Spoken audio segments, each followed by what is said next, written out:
Is your life lit today? Have your troubles away? Maybe learn another way. Hanging with Loretta. Now it's time for some fun. Get some inspiration. Don't you stop until you won. Hanging with Loretta.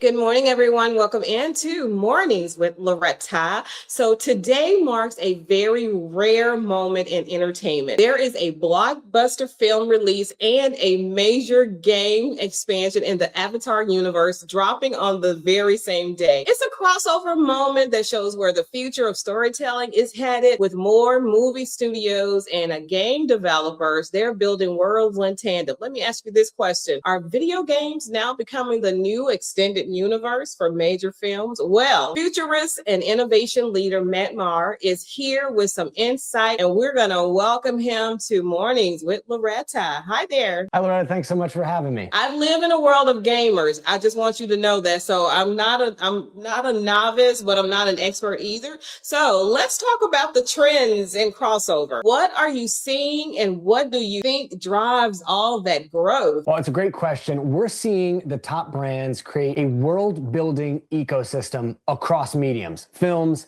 video games, experiences, content. It's the ability to craft one immersive world that is cohesively connected through all of these distributed interaction points. And frankly, Loretta, it's being driven by the fans. They want to be immersed in these worlds on their terms and in the spaces and places they like to spend their time. I agree with that, because both entities separately are massive, right? Especially a great film and a great game. But when you start immersing the two or infusing the two, it has to be magic, right? So what does the merger with the creation of ununified worlds mean for the future of entertainment, audience members, writers, producers? What does that look like? I believe that it means that the future of entertainment is very bright because it is participatory. So there's different forms of participation that now happens with entertainment. So you go see the film today, which I recommend.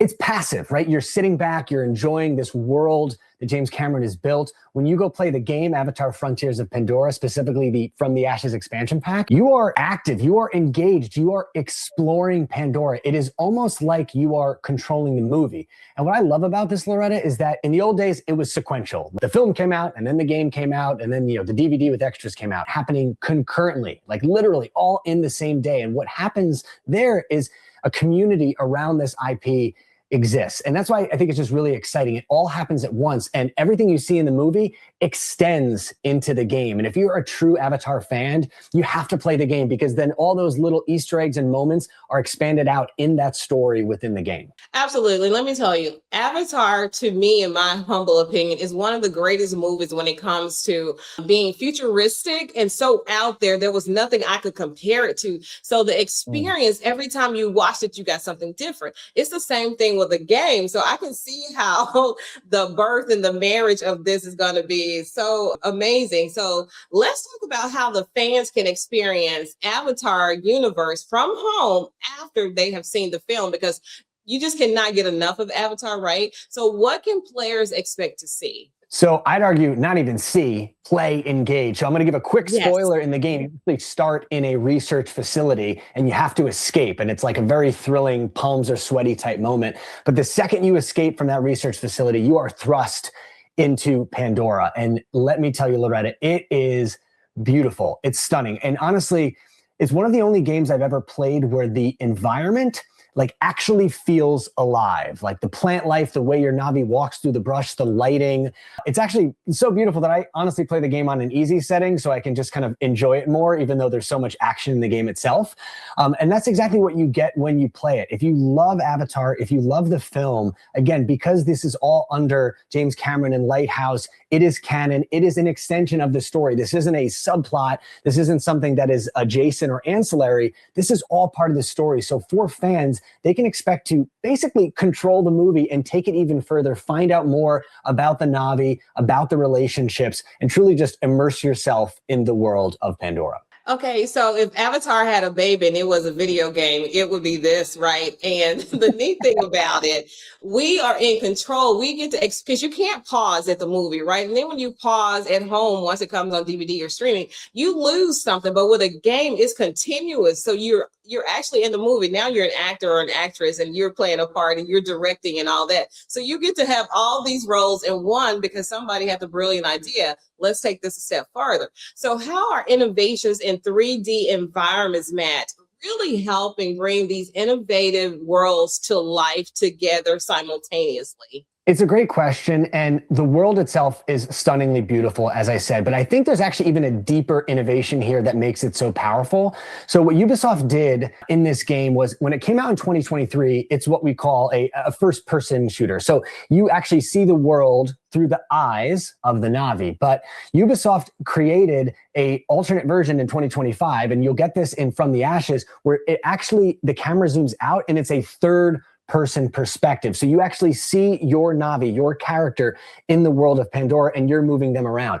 I personally love to play it this way because it feels like the stakes are higher. One, because I can customize my Na'vi, so I can, everything I love about their outfit and their hair and their bioluminescence on their face, I feel like I want to protect this, this being that I've created that I'm running around the world. So it's such a simple innovation. It's just a perspective change, and you can bounce back between first person and third person. But it honestly, Loretta, makes it feel like an entirely new video game and an experience. And that's why I love this From the Ashes expansion pack, because it's literally like you are in the movie controlling the character. And that's often what I've found. There's really tense moments where your palms are sweaty as you're trying to run around. And then there's ones where you just literally want to stop. And to your point, just like pause the game and not move and just look around and just kind of live in Pandora for a minute. So simple innovation, but really saw from Ubisoft to listen to the fans and just create this simple change of perspective that has this outsized impact of when you actually play the game. Oh, wow. Like I told you, I mentioned, I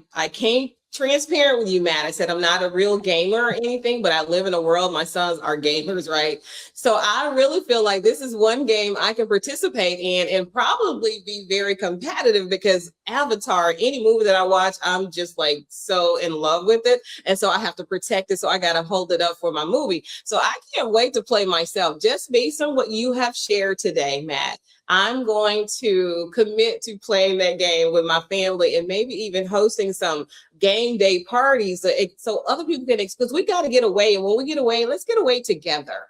Okay, so that's my spiel, Matt. So finally, because I know you have to go, where can my audience and me, where can we go for more information? Because I'm intrigued. So you can go to ubisoft.com to learn more about Avatar Frontiers of Pandora From the Ashes. Heading there. Thank you so much for being my guest today. Happy holidays, and I hope you'll come again real soon. Thanks so much, Loretta. Happy holidays, and great to be on the show. All right, bye for now. We do have another segment to share with you, so don't go too far. We'll be right back with more Mornings with Loretta. I'm worried about Mom. Mom? She's fine. These the ones, right, Mom? Yeah, groundlings. Sweet potatoes. Daddy, it's salty. Some things come with age. And some don't.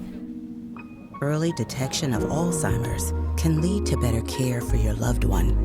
Learn the early warning signs at 10signs.org. Well, good morning, everyone. Welcome into Mornings with Loretta. And yes, before you even ask yourself, where is Loretta? She is on location. She is traveling. She's in the great state of Arkansas. Yes. So the holidays are prime time for kids to unwrap maybe their phone or tablet. But what should be a very special moment of joy often and quickly turns into what experts call tech tension. And who better to talk about tension than Kristin Lewis with R. Hi, Kristin. Welcome to Mornings with Loretta. Hi, thank you for having me. Okay, so my first question is, why do the holidays create so much tech tension for families? And if you could explain tech tension too. For sure. So think about anytime a child is getting their first, phone, tablet, gaming device, it's this huge milestone for them and their parents. And there's this emotional layer of parents want the kid to feel independent and excited, but they also want them to be very safe and balanced and responsible. And sort of that mix is really what creates the tension that we're talking talking about. And the holidays just really amplify it, right? Somewhere between a third and a half of parents with kids under 18 are purchasing an electronic gift for their kids for the holidays. So many families are kind of feeling this tension as we go through December. I can only imagine. I remember it very vividly. You want to do it to protect them so they can reach you, right? And then at the other time, they're going to spend too much time on it. What if somebody, starts tracking them? So what's the most important thing that parents should do before even handing over the smartphone or the tablet? Totally. So the best approach that we can recommend is take that moment to slow down, set it up together. A lot is age dependent here, but if this is a gift from Santa, I've had a lot of parents see success with Santa setting some guardrails around what times of day the device can be used and how it can be used. If it's a teen and it's a gift for your teen, it can be a little bit different, but no matter what the age, use that opportunity to walk through the setup screens, everything from privacy settings to location permissions, turn off things that are unnecessary, explain to them what's safe. And if you're setting up parental controls, be open and transparent about what those limits are, because if kids are involved in setting up those boundaries, they are much more likely to accept them and maybe be less evasive of them. Great point. So how can parents stay involved and support digital balance as their kids start using their new devices? Because I'm sure they are so excited. They've probably been using their parents' device before they got there. So there's some part of being familiar with it, but how can we really make sure they're okay and be involved with that process? Yeah, it's a great question. And we talk to so many parents who really want to make sure their kid is safe and healthy and happy and using their device appropriately. And they don't know how to do it other than going through their kid's phone and looking at everything. And they often say, I don't even know what I'm looking for. So Aura Parents is really designed for that parent who wants to understand, what kind of habits does your kid have? Is there anything concerning that we should be looking at? Like, is their screen time spiking? Are they using any distracting apps? Is there anything happening late at night that shouldn't be? And we help you set up, those age appropriate boundaries, whether it's content filters or time limits. But again, the whole goal here is really to help parents stay connected and informed without being overbearing, and really give kids and teens the tools that they need to kind of create their own healthy habits online as well. Cool. If only it works like we want it to work. But I know with parents, I would probably override that process so much. And then in turn will probably cause more damage than helping. So as a parent, how can I use the guardrails too? You got to teach them and let them make some mistakes. But one mistake could be costly. So how do we as parents govern ourselves to also use the guardrails? Oh, it's such a good point. And we've, being that parent who's scrolling on social media while you yell at your kids to get off their devices, that's tough, right? And kids very quickly will be like, but you're on your phone all the time. So modeling the right behavior matters. When you can set rules that apply to the whole household and not just the kids, that definitely helps and helps model the right example. The other thing I would recommend is have sort of a no surprises rule. So I tell my kids all the time, you can ask me for anything on that device, any app, any website, any game. I might say no, but we will look at it together and you won't be in trouble for asking. You will be in trouble if I catch you doing something totally new and different on that device that we didn't talk about. So making sure it's a judgment-free zone where they understand this isn't just about them. Like, the internet is a big place. Parents need help too. We're going to navigate it together. I think setting that expectation up front can be really helpful. I totally agree with that, because we do say, and children are so smart now. I would have never said this to my mom if she told me to put my phone down and she's on her phone. But Mom, you're on your phone. But these children are different. So what other habits do you recommend for parents to have? Should we also set some guardrails, not only for our children, but also for ourselves, as long as the children are in their waking hours and watching us? And then I guess at nighttime at 9 o'clock, we can continue to work to midnight, which we should break that habit, but we won't. So any other habits you can give for parents? Yeah, no, great question. I think every household's a bit different, but setting like some firm and simple ground rules, whether it's no screens at dinner time for anybody, devices go off an hour before bed. For a lot of parents with teens, setting the ground rule early and often, does your phone charge in the bedroom or outside of the bedroom? So if you don't want it in there at night, you can have that set up front. All of those are great ways to, again, just kind of have boundaries that everybody's honoring. And it sort of takes the ongoing debate out of, can I do this? Can I do this? If some of those rules are just really clearly understood. They will push the boundaries. They will push the boundaries, but it's up to us to make sure that we are sticking to our guns and saying, nope, lights out, phone phones off at a certain time and doing it ourselves, because it's also healthy for us too. So where can families find more tools and guidance? Yes, there's a lot of great resources at aura.com/holiday, including a digital parenting guide. There's a ton of new emerging things that kids are doing, like talking to AI is more common than social media these days. So to really help you navigate sort of those emerging trends and emerging threats as they're happening. There is no better time to start having this conversation if we have not already had those conversations, Kristin. So thank you for guiding us through that process and making sure we know how super important it is to keep them safe, not only from strangers, but from being on those devices too long and talking to AI too much and not talking to us at all. So Kristin, thank you so much for being our guest this morning on Mornings with Loretta. Hopefully you will come again real soon. Thanks for having me. Thanks. Bye for now. Happy holidays. Thanks, you too. Well, you heard it here from a tech guru expert. We do need to have these guardrails, not only for our children, though. We lead by example in most things. Let's lead by example when it comes to this technology. And don't be afraid of it. Before you start having your conversation with your children, maybe you can find out more information on how to keep them safe, how to keep you safe, and also how to have less screen time and more family time going into this new holiday season. We do have another segment coming up, so please don't go too far. We'll be right back with more Mornings with Loretta. Today I'm going to talk to you about physics. Come on in, girls. Let's go. This is the first rocket to get humans to Mars. Really tall. I'm a rocket structural engineer designing and building parts of the rocket. You are the generation that will be stepping foot on Mars. Do I have a group of astronauts on my hands? Yes. You can become a rocket scientist or whatever else you want to be. Well, welcome to Mornings with Loretta, everybody. Of course, I'm excited because one of my favorite chefs is here. So she's a celebrity chef and a lifestyle expert, and she is going to serve up her best secrets for stress-free holiday entertaining, from crowd-pleasing recipes and clever time-saving hacks to tips for adding a festive twist to every dish. I love that. Everybody, welcome the Jamie Gwen. Thank you, Loretta. You're so sweet. I love being on with you. Thank you. Thank you for having me. Happy holidays to you. I wish you were here. We're going to make it happen one of these times. One of the times I'm going to be there with you. I would love that.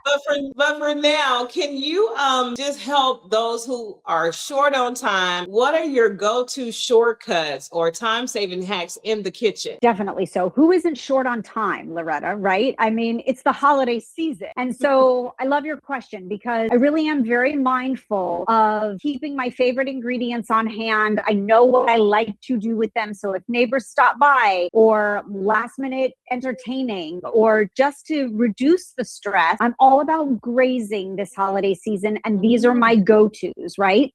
So the best way to save time is to have those delicious ingredients on hand that are your go. My go-to is Alouette. I love their soft spreadable cheeses and their double creme brie. And I'll show you what I do with them. They're chef inspired, they're creamy, they're flavorful. You take them straight from the fridge, you put them right on a plate, right? But everybody loves them. And then the container, which looks like a ramekin, is resealable so you can keep the cheese fresh. So I make this bite-sized app. It's like 2-3 good bites. I call it a steak crostini. I toast some French or sourdough bread slices. I spread it with the Alouette garlic and herbs, soft spreadable cheese. And then I lay that seared steak over the top. Some freshly chopped chives, a drizzle of good olive oil, done. It's hearty, it's rustic, it's lovely. Everybody loves it. And you really don't have to put out a big meal if you put out enough tastes, right? I love to wow with this, my double creme brie with cranberry chutney, some pistachios and a drizzle of honey over the top, crackers or bread, you've got it made. And their double creme brie is so buttery and rich and delicious. But whether it's pita chips and persimmon, maybe an Asian pear, your favorite cracker variety, this is an easy go-to. I call it easy fancy, and everyone always loves it. Oh, I wasn't hungry at all. I was not hungry at all until that spread came here. And I love, like you said, it does look just like a ramekin. I would not have known it wasn't had you not told me. It's no need to change it and add to another container. I tell you, it's funny. It's funny you say it. It does look exactly like a ramekin. I'm a big Alouette fan. So while I keep these ingredients on hand year round, they're especially focused at the holidays here. But during the summer, I brought it to a picnic and somebody leaned over to me and they said, you're so classy. You brought the dishware. And I didn't want to say anything, right? Because they too thought it was a ramekin. It was so funny. So yes, that's one of the beauties of Alouette. The flavor, the texture, the mouthfeel of their cheeses, absolutely fabulous. And then Loretta, you know that I love, it's a chef thing too. I love a really good olive. It's a briny, bold flavor, right? And so I keep Pearls, because you know I'm a longtime loyal fan. I keep Pearls olives on hand all the time. When it comes to olives, they are not all made equal. Use rosemary to adorn the sides. I happen to think are outrageously delicious. The garlic jalapeno, the double stuffed, as they call it, is my favorite. But this is a great way to add flavor to a holiday meal as well. If you're making a simple chicken dish weeknight, you want to jazz it up, add olive. Well, thank you. I think you eat with your eyes first, of course. And I think the pantry has evolved, right? The pantry is olives and bone broth and good tomato sauce in a jar, lemons, your favorite condiment on the door. Those things are staples in my house as well. And when you put all those pantry items together, then you really can, with the addition of a protein, let's say, and a vegetable, keep, pasta and rice and all those things well stocked. You can make dinner on a whim. And then I have to show you this, Loretta, because I'm really proud of it. I've decided that this year's dessert will be the centerpiece. It's going to be made ahead. And whether it's brunch or dinner at the holiday season, you can serve a donut whole wreath and finished with some cranberries for a pop of color. And then I have and it looks like a Christmas tree, right? Oh my goodness. You are so full of ideas, and I'm going to use all of them. I'll give you credit the first time, but after that is mine. No, you take all the credit, girlfriend. You're so amazing. Where can we go for more information? Go to dailylounge.com, please. Dailylounge.com. You'll find all the information and inspiration. And I'll see you on social with my daily gluttony at Chef Janie Gwen. Loretta, thank you for a year full of wonderful conversations. Thank you for your kindness and your friendship. Happy holidays to you and yours.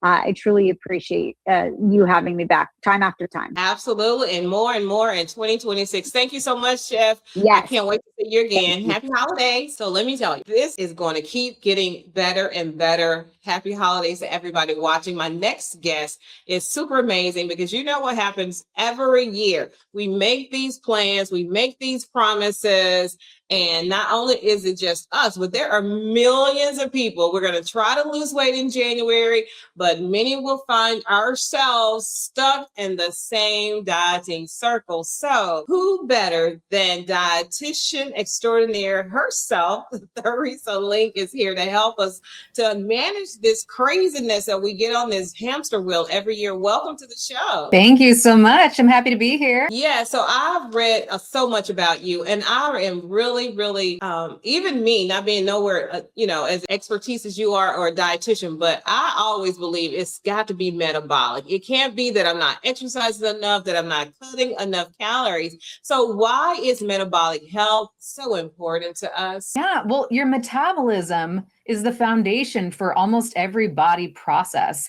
It affects your mood, it affects your cravings, it affects your energy, your hormones.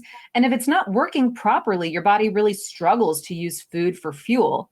And that causes constant cravings, energy crashes, weight gain. But if you improve how your body uses that fuel, you improve your metabolic health. And this also improves cravings, energy levels, even conditions like type 2 diabetes without extreme dieting or restrictions. This makes healthy eating feel easier and just so much more natural. Great points. I loved all of that.